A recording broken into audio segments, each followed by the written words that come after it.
And look at that. Shoo! Drops in. Oh, that's so much better. And now when I pull my overall measurement, I mean, it is right on the money. Look at the accuracy. Great. Now I need a welding table.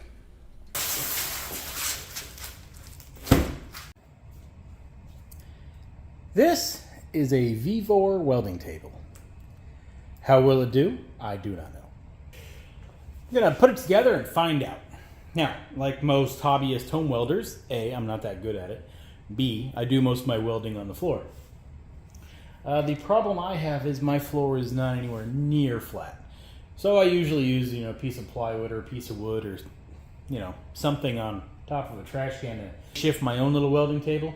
And, I get by. But if I can get something a little bit better than a flammable piece of plywood, I figured why not. So let's get this thing opened up and see what happens.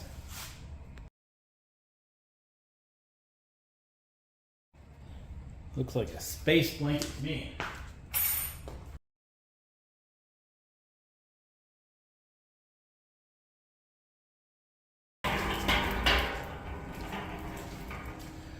You know what? So far, so good.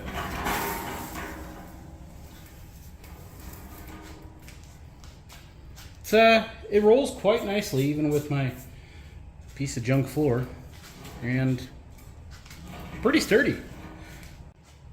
So I started cutting the parts for today's project, and it dawned on me how handy this shelf below is going to be. Now I got some new metal, some used metal. That's why the color difference, but that's normal.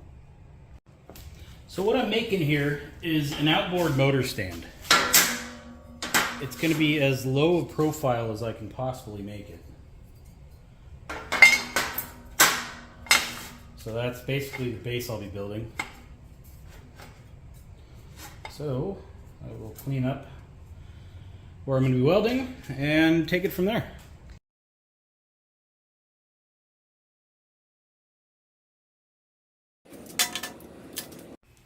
Before I go any further, just to satisfy my own curiosity, I'd like to see how flat this thing is.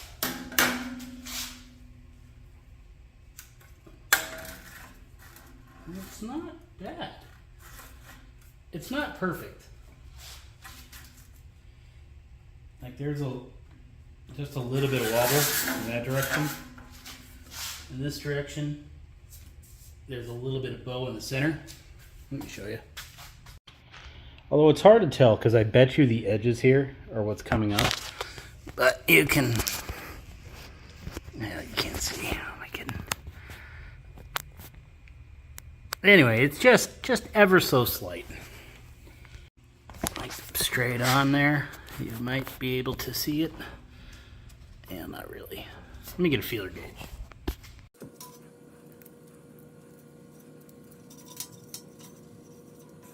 All right, so 0.007 or 0.18 millimeter, it rubs passing under the level.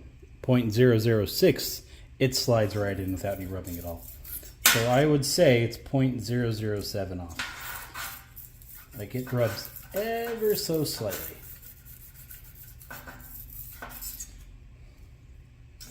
0.006 right through. So yeah, 0.006 to 0.007. That's what I'm going with, which is pretty flat. Let's compare it to my floor. This is the flatter spot. So this is where I do all my work.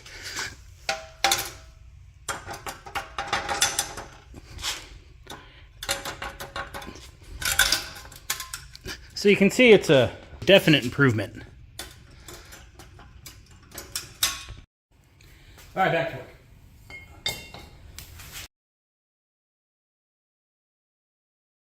So, we got the ground clamp, got the squares, we should be styling. We got some of this Welder's anti-splatter spray. Supposedly it makes it so the spray of the weld pattern doesn't stick to anything. but it doesn't harm the weld at all. So since I don't want to have any troubles with my weld splatter, there's a little bit of coating.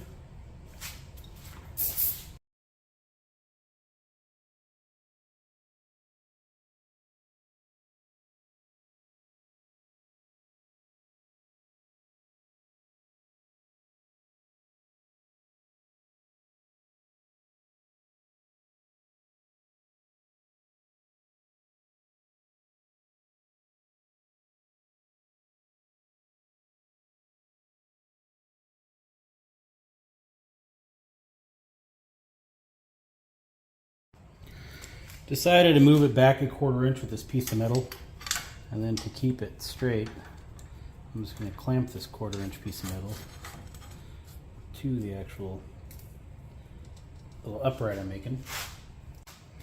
Measuring the bottom, we're at 16 1/8, and the top we are at 16 1/8. So that's pretty nice so far.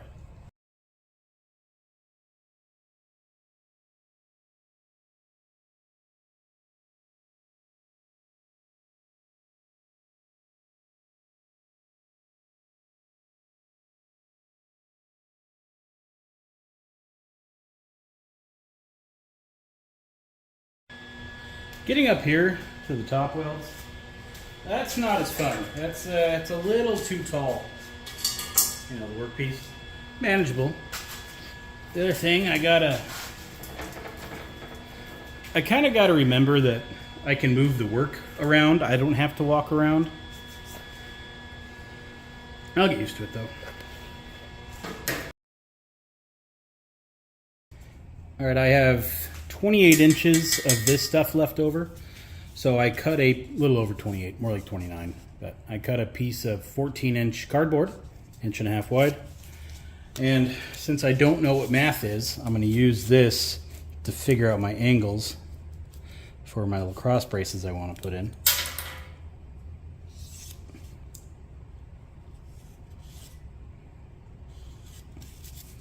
There.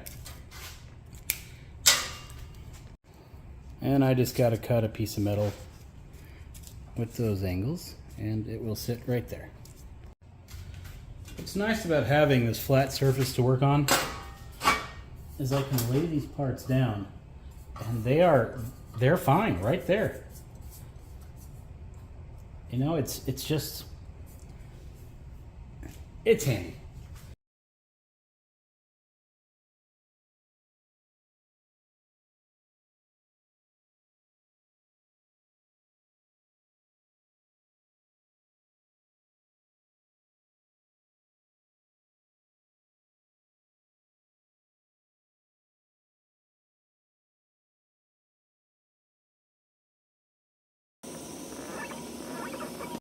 And here is the finished product.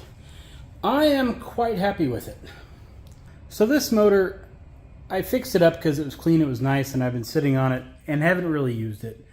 So I don't need it, so I want to sell it. The problem with selling motors is if I take a photo of them on the floor, they're not going to sell.